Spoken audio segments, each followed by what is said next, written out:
Muito bem, estamos de volta com o programa de carrinho e vamos agora para a entrevista da semana. O mês é agosto e um velho cenário se repete para o Internacional. Momento técnico ruim, eliminação e pressão para o restante da temporada. Para debater a situação do Inter e projetar o futuro, o De Carrinho recebe Luiz Fernando Záquia, conselheiro do clube. Boa tarde, Záquia. Que prazer em lhe receber aqui no De Carrinho. Boa tarde, Cassiano. Prazer é todo meu estarmos novamente juntos. Show de bola, Záquia. Vamos então bater papo sem perder tempo. Quero saber do senhor como que o senhor avalia o momento do Internacional e por onde passou aí as causas para o desempenho fraco contra o Fluminense e a eliminação na Copa do Brasil.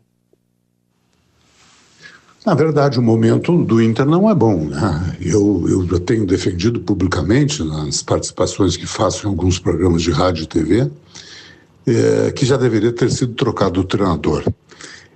Não é o treinador que é o único culpado, evidentemente que não, mas nesse momento da competição eu não tenho como mexer no grupo, eu certamente não vou ter condições de mexer na direção, que me parece a maior culpada de todos. Então tu vai na peça mais frágil do momento, que é o treinador. Por que o treinador?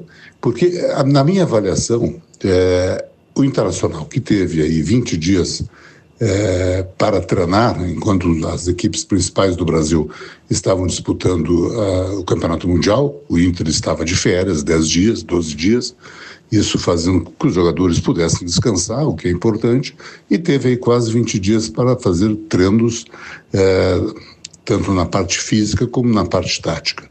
E o que era a expectativa? Que o Internacional tinha todos os jogadores recuperados, naquele momento somente o mercado que não tinha condições, que teria, tendo todos os jogadores à disposição, jogadores vindo com trabalho físico, com uma condição boa, a condição tática de treinamento, se esperava melhor, se esperava que o Internacional tivesse um padrão de jogo, que o Internacional tivesse desempenhos nas partidas, mesmo aquelas que ele venceu, e venceu aqui com muita dificuldade, o Ceará, o Vitória, o Santos fora de casa, depois empata com o time do Vasco, que não é à toa que está na zona de rebaixamento, sofre derrotas para o São Paulo.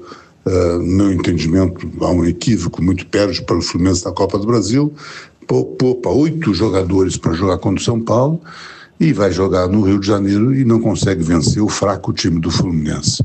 Então, por que tem que mexer no treinador? Porque entendo que o treinador não consegue tirar mais nada do jogador. Houve uma fadiga dos metais, houve o cansaço, o jogador já não... o Roger já está atrapalhado na sua convicção tática. Ele tem um jogo que ele joga com 3 zagueiros, outro jogo importante ele joga com 2 zagueiros, ele bota a estrear um jogador que quase não tinha jogado 45 minutos, o volante Richard tinha jogado 45 minutos contra o São Paulo e não teve um desempenho que chamasse atenção.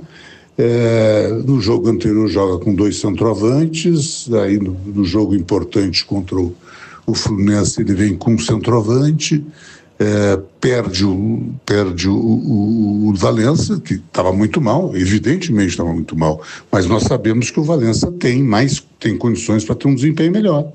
E o Valença passou a ser a terceira alternativa. Borré, depois o Ricardo Martins e depois o Valença. Tu começa a perder o jogador, tu perde o padrão tático que o Internacional tinha lá no primeiro semestre, quando fez bons jogos. O Internacional tinha um padrão de jogo. Era até gostoso de assistir o Internacional jogar. Ele perdeu esse padrão de jogo. E isso é mão de treinador.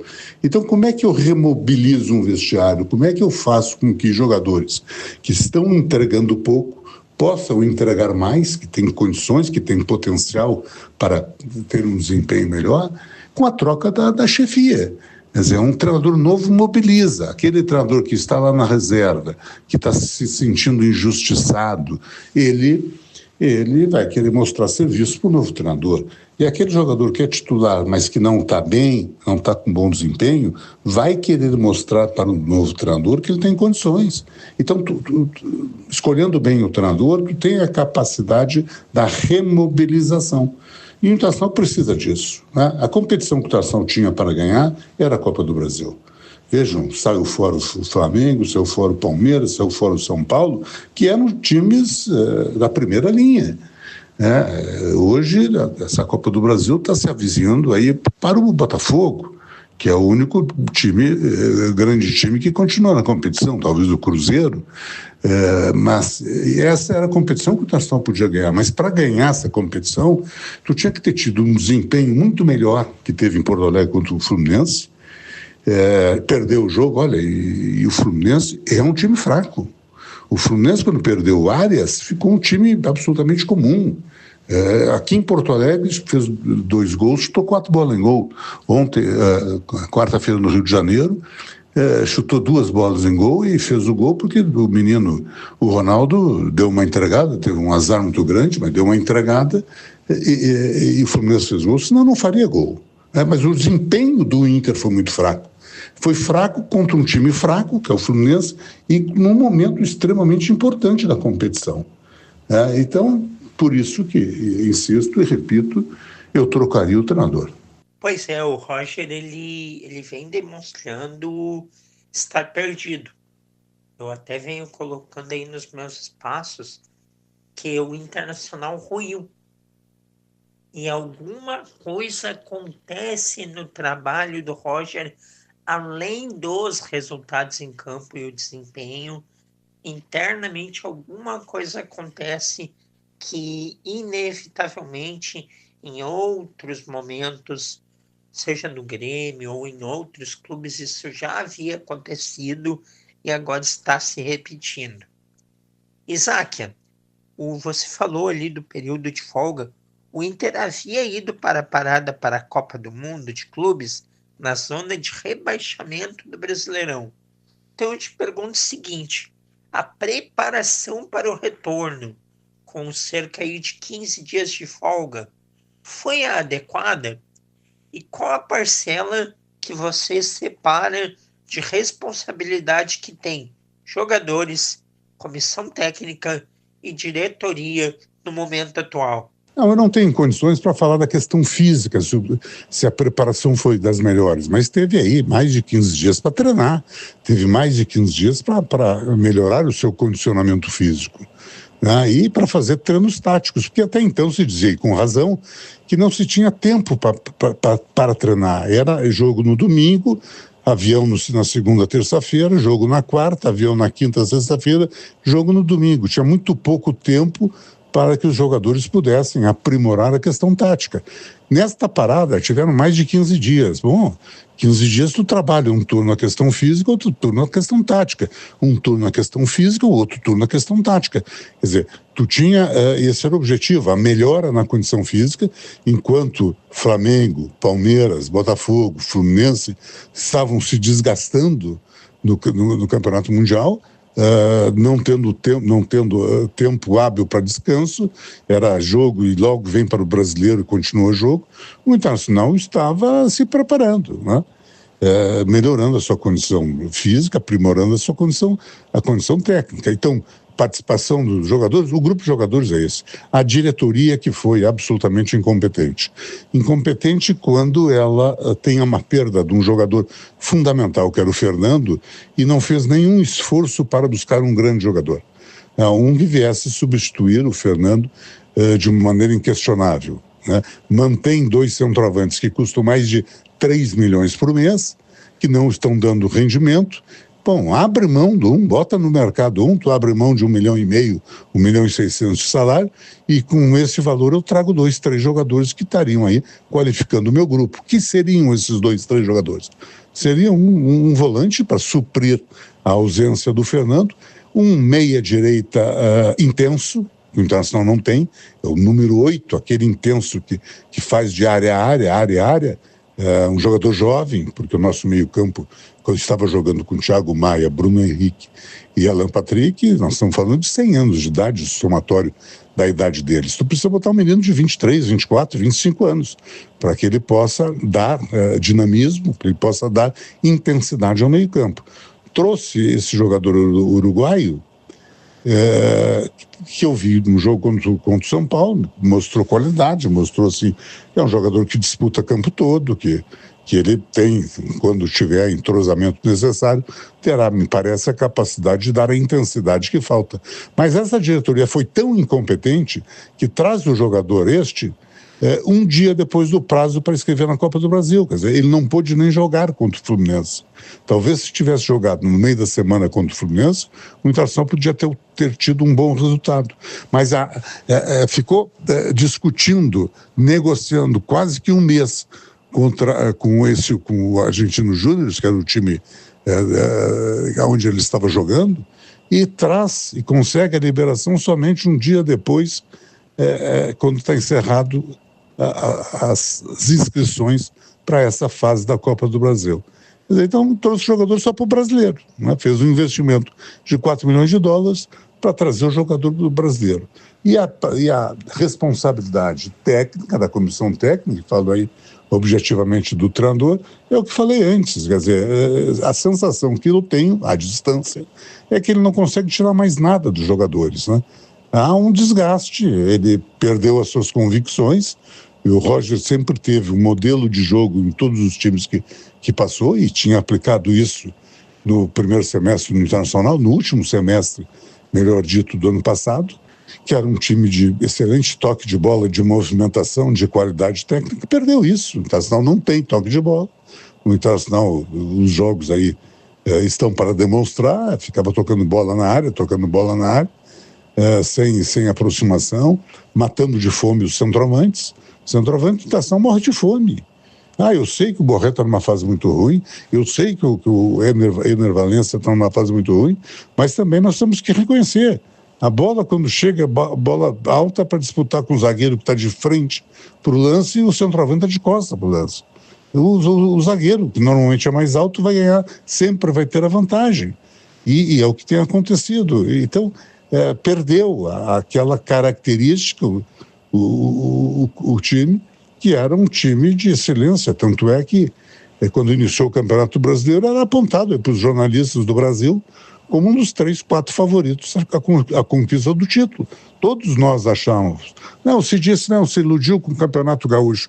Mas não é o Campeonato Gaúcho. Claro que o Campeonato Gaúcho pode ser uma ilusão, mas é que o futebol que tu jogou no segundo turno do Campeonato Brasileiro do ano passado e nesse início do campeonato, no início do ano, no Campeonato Gaúcho, mostrava uma equipe altamente técnica, uma equipe que tinha no trabalho da bola, na condição de aproximação do meia ao centroavante, das chegadas intensas na área do Alan Patrick, das jogadas dos ponteiros, acabou. E hoje tu marca o Alan Patrick, o Internacional não tem absolutamente mais nada. Não tem criatividade. Os laterais, principalmente o esquerdo, o Bernardei numa fase ruim, mas por que antes não aparecia os defeitos do Bernardei? Porque tinha uma cobertura permanente do Fernando. E o Fernando protegia as subidas do Bernardei. Sem dúvida. Haviam muitos torcedores reticentes com o favoritismo dado ao Internacional, pois em muitos anos anteriores, dos mais recentes, também existia esse favoritismo e também o Inter não confirmou. Então, eu vejo que ao longo desses anos, esse favoritismo ele sempre vem mais de fora do Rio Grande do Sul do que propriamente aqui de dentro. Mas também é verdade que o trabalho do Roger caiu muito em relação ao que foi no primeiro ano e em determinado momento do Campeonato Gaúcho. Isaac, a gente falou aí sobre a gestão, as críticas, os erros que ela vem cometendo, E o Inter vem, especialmente nas últimas temporadas, praticando contratações muito contestadas já na origem, de locais muitas vezes sem competitividade e nível técnico algum, ou jogadores que nem clube possuem, como é o caso do Romero, que veio sem contrato. E quase na totalidade, esses jogadores estão dando errado, com muitos já indo embora, inclusive. Como explicar um comportamento repetido de gestão e o reflexo que isso tem no campo? Na verdade, todos nós que passamos no futebol, pelo futebol, erramos em algumas contratações. Não tem ninguém que não errou, desde o melhor dirigente ao pior dirigente. Todos, a gente contrata um jogador que lá no seu clube está tendo um bom desempenho, vem para cá, ou por uma questão de adaptação, de método, etc., etc., não tem o mesmo desempenho. Mas eu nunca vi uma direção errar tanto como essa direção erra em contratações. Traz jogadores caros para a mesma posição, Borré e Valência. São para a mesma posição, eles não vão jogar junto em nenhum lugar do mundo, né? Então, quando o Internacional foi lá e buscou o Valência, tá bem, para por aí, né? Gastou o que não podia, mas para por aí. Aí traz o Borré com um valor maior do que o do Valência, porque teve aquisição de passe, que joga exatamente na mesma função. Exatamente na mesma função. Quer dizer, isso é um erro de avaliação. Quando tu erra num jogador de 30, 40, 50 mil, é uma coisa. Quando tu erra num jogador de 1,5 milhão, é outra coisa. Tu não consegue colocar o jogador no mercado.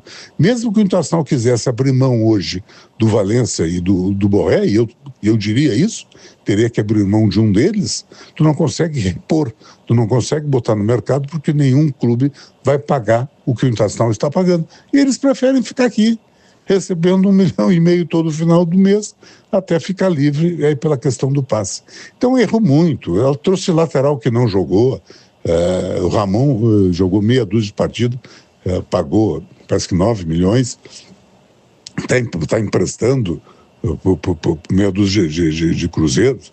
Aí trouxe o lateral direito, que era do Santos, não jogava absolutamente nada. Todo mundo na época, quando o Internacional estava negociando, a imprensa de São Paulo comentava, mas que absurdo o Internacional levar esse jogador, que era o terceiro lateral direito do Santos, que quase foi rebaixado, ficou ali no Campeonato Brasileiro do ano passado, ali disputando a possibilidade do acesso para a segunda divisão. E aí tu traz o terceiro lateral, veio para cá, jogou uma partida, não jogava absolutamente nada, aí se manda de volta. Trouxe um zagueiro que já tinha sido do Inter, o Kaique, que já se conhecia o jogador, trouxe ele com custo, com dinheiro, ele não jogou sequer uma partida no Internacional, o Internacional liberou ele agora. Então foi uns sucessivos erros e não trouxe o jogador que precisava. Quando o Fernando, que foi um acerto da direção, diga-se de passagem, mas quando ele se machuca, o Internacional tinha que ter focado e buscado alguém com essas características, não iguais, porque o mercado não tem muitas alternativas nesse sentido, mas que um jogador que era parecido, um jogador que fosse um jogador com uma idade menor, que tivesse uma condição técnica boa. Existem no mercado, mas o Internacional não teve a competência de buscar. Então, essas contratações, eu fico cada vez mais surpreso, porque quando se fala, não, mas tem o CAPA é um departamento do clube que faz a avaliação de todos os jogadores. Mas a avaliação que funciona é aquela olho no olho. Quando alguém do ramo que entende vai lá ver o jogador jogar e traz. Não adianta dizer que a planilha diz que ele teve não sei quantas assistências, que fez não sei quantos gols. Não é isso que funciona no futebol. Acho que tem que ter esse departamento de informações para dizer se o jogador jogou tantas partidas no ano, se o jogador teve lesão, se o jogador tem um índice de indisciplina alto, se foi expulso, se toma muito cartões amarelos. Esta biografia do jogador, ela serve, ela é importante. Mas a avaliação técnica não é a internet que vai dar, não é esses scouts, as estatísticas, é o olhar, é alguém do ramo Um profissional que vai lá e vê o jogador jogar, que acompanha o jogador em meia dúzia de partidas e consegue ter um conceito. Então, foram contratações caras que o Internacional gastou de uma maneira absolutamente equivocada e os jogadores que não deram resultado no campo.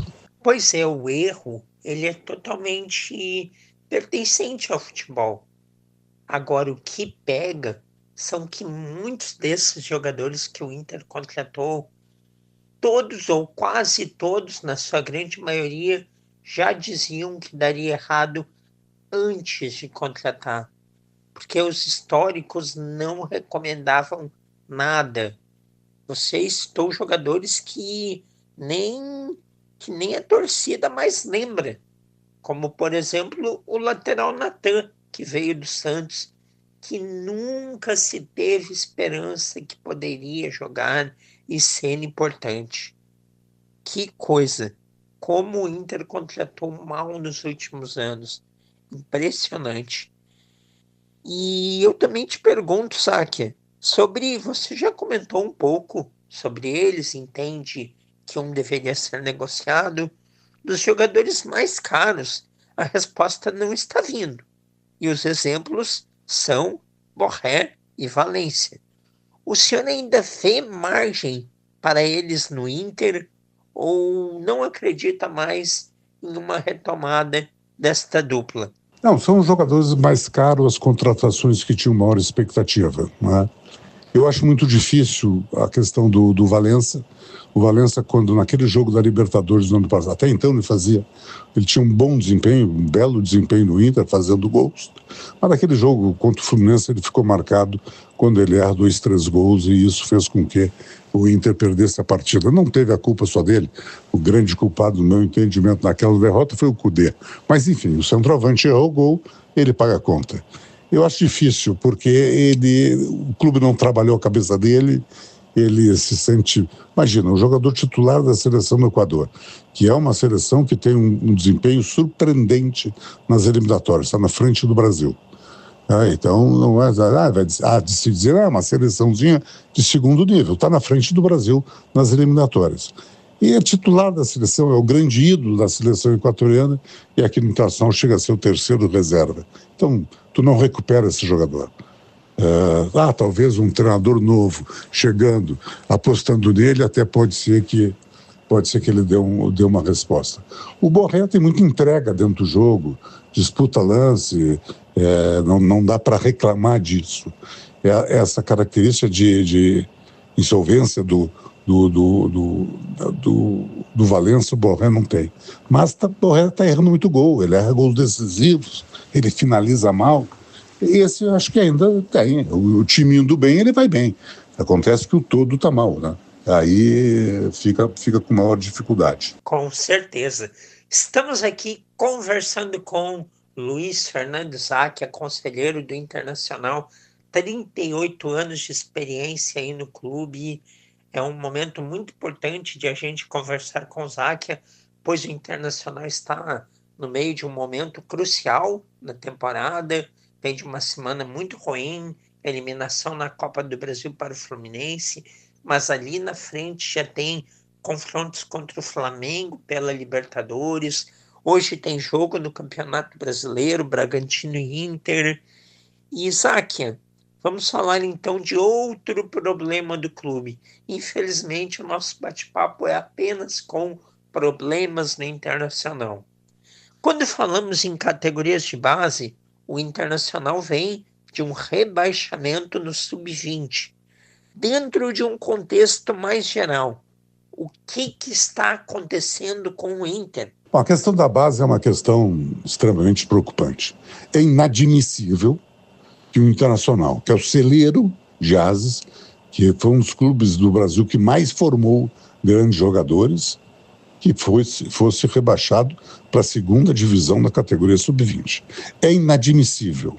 É inadmissível. O Internacional, na última rodada, jogava com o Santos em Porto Alegre. O Santos que estava fora de qualquer disputa. Ele não estava na classificação e não corria risco de rebaixamento. Ele só veio cumprir o carnê. Se o Internacional tivesse vencido A equipe que seria rebaixada era do Grêmio, que no mesmo dia, no mesmo horário, perdia para o Vasco, no Rio de Janeiro, e daí o Grêmio que seria rebaixado.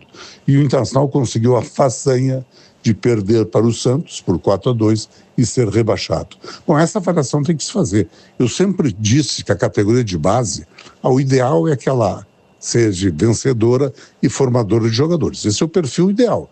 Eu formar jogadores que estão acostumados a vencer competições.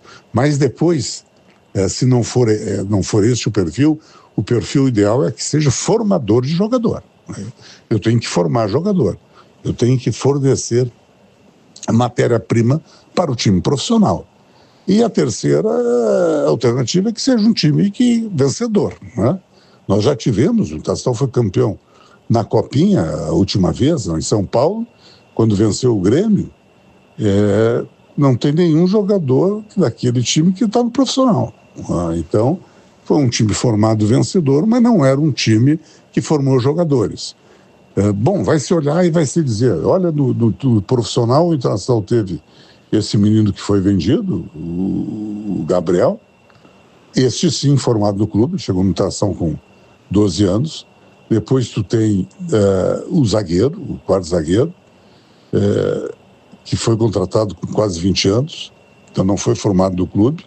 Tu tem o Ricardo Matias, centroavante, que foi contratado com 19 anos, não foi formado no clube.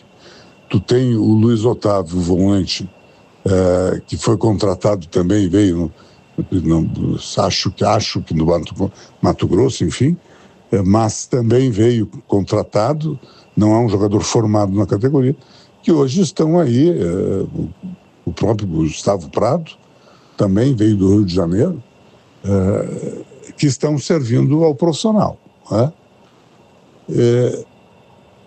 Isso é importante, que o clube teve a capacidade de buscar jogadores que poderiam estar jogando na categoria, alguns deles, na categoria sub-20, talvez a estação não fosse rebaixada, e estão ajudando o profissional.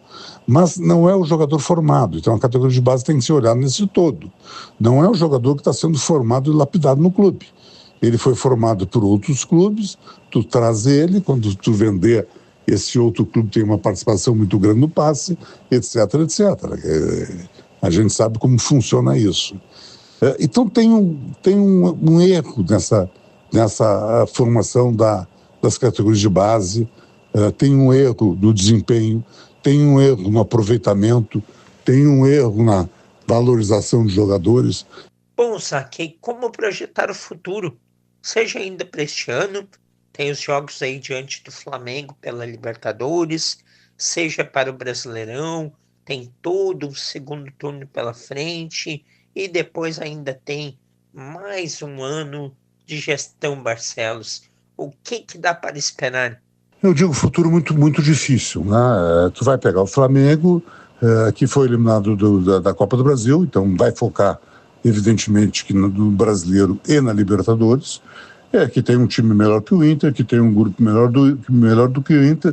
Bom, se o Inter estivesse super motivado, super ajustado, no seu melhor momento, dá para fazer um bom enfrentamento. Mas tomara que eu esteja errado. Eu acho que hoje o enfrentamento com o Flamengo vai ser muito difícil, né? Eu diria que o Flamengo é o franco favorito. E o Internacional tem que pensar em ter um Campeonato Brasileiro com dignidade, né? Que ele não fique naquela fase na segunda página da tabela, correndo risco, vai ter que tentar aí disputar, fazer uma recuperação, e já vimos em outros momentos, uma recuperação muito boa, e ter aí uma condição de pensar numa pré-Libertadores, algo assim. E nessa prospecção aí de um futuro, o senhor entende que a SAF pode ser uma solução ou existe um caminho sem ela? E a régua atual do futebol gaúcho não está puxando os dois clubes grandes para baixo? Se nós olharmos o futebol gaúcho, nós vamos ver que o Juventude está numa situação de rebaixamento, o Grêmio não está bem, o Internacional não está bem. Quer dizer, é o resultado da questão econômica do futebol comparativamente com Rio, São Paulo, Minas Gerais, que tanto o Atlético está investindo muito, o Cruzeiro com quase que uma SAF hoje, botando dinheiro, contratando grandes jogadores, o Rio de Janeiro, o Flamengo, na condição de financeira muito boa, o Botafogo com uma SAF, o Fluminense se capitalizou com desempenho no Campeonato Mundial, o Vasco numa situação ruim, aí São Paulo, Palmeiras com dinheiro, São Paulo uma recuperação financeira boa, o próprio Corinthians com suas dificuldades, mas com potencial financeiro bom. Quer dizer, então o futebol gaúcho, comparativamente com esses times, está muito, muito abaixo, né? A SAF é um caminho, mas nós temos que pensar assim, vai ter um momento que todos os 20 clubes terão SAF. 4 SAFs serão rebaixadas e uma somente será campeã. A SAF não é a solução de tudo, nós não podemos nos iludir. Tem diversos modelos de SAF. O Vasco fez uma SAF que não funcionou.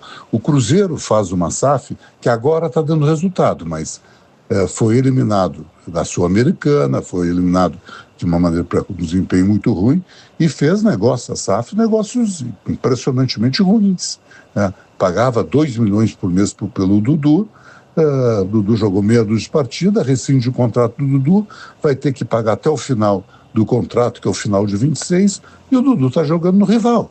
Quer dizer, isso é um erro da SAF. Então, às vezes, a SAF, ela é boa, ela te contrata jogadores, mas ela também erra.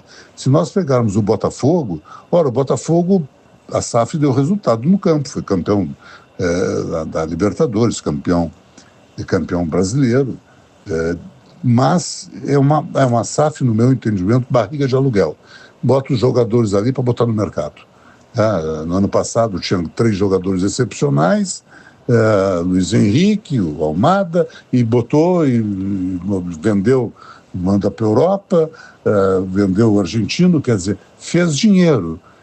Não se importou que teria este ano um campeonato mundial, que teria outra Libertadores, etc., que pudesse ter, ao invés de reforçar o time, ele desqualificou. Está indo bem na Copa do Brasil, bom, a Copa do Brasil é a Copa do Brasil, é um campeonato que é um torneio que possibilita qualquer um chegar, o próprio Vasco pode chegar, enfim. Então a gente tem que ter esse critério, tem que ter uma discussão muito grande, qual é o modelo de SAF, qual é a empresa, porque uma coisa é tu ter uma empresa que o dono seja colorado, seja vinculado com o clube. Isso é importante. Ele vê a oportunidade do negócio, mas ele não perde e não vai fazer com que a SAF tire a essência do clube. Diferentemente do Botafogo. O Botafogo, o investidor é um americano e daqui a um pouco pega a mala, vai embora e terminou a SAF. O próprio Palmeiras, lá atrás, quando teve a Parmalat, era o melhor time do Brasil, ganhava as competições, a Parmalat saiu, o Palmeiras foi rebaixado. Então a gente tem que ter esse cuidado, tem que fazer uma discussão muito profunda, é um dos caminhos, eu não tenho a menor dúvida, mas nós estamos aí, eu sempre digo, o Internacional de 1909, então o Internacional tem aí 115 anos, 116 anos, em 110 anos ele fez uma dívida de 500 milhões, em 110 anos. O Alessandro Barcelo, em 5, já fez 500 milhões. Esse é o cuidado. Então, quando o clube fica extremamente endividado, a SAF pode ser a solução para pagar as contas. Não, nós temos que ter uma SAF que pague contas, mas que estruture o clube para que o clube possa ser um clube vitorioso. Perfeito, é isso aí. Isaac, falando agora novamente sobre atletas do Internacional, na opinião do senhor, quem são os jogadores aí que neste momento estão se salvando? É difícil, né? A gente analisar o desempenho de jogadores em cima do momento ruim é muito difícil. Como analisar em cima do momento bom também é difícil. Nós temos que ter uma média, né? Eu entendo que o goleiro é um belo goleiro, né? É um bom goleiro. Ele tem muita desproteção. Acho que esse é o cuidado. O lateral direito, para mim, é uma grande surpresa. Ele foi um jogador assim que sempre teve uma média boa. Teve alguma partida que foi mal, mas teve outras partidas que foi muito bem, mas ele sempre na média foi bem. O Vitão sofre de um problema, ele não tem a continuidade do companheiro na zaga. Isso é ruim. Quando, do início do ano, o Campeonato Gaúcho, que não pode servir como parâmetro, mas a zaga do Internacional, ele e o Vitor Gabriel estavam com um excelente desempenho, né? Aí começamos a pegar centroavantes de primeira divisão, times melhores, o Vitor Gabriel sentiu muito, né? Mas o Vitão, sem dúvida alguma, com um quarto zagueiro pronto, é um grande jogador. O Bernadei é aquilo que eu falei antes, ele com uma proteção é um belo jogador, do meio para frente.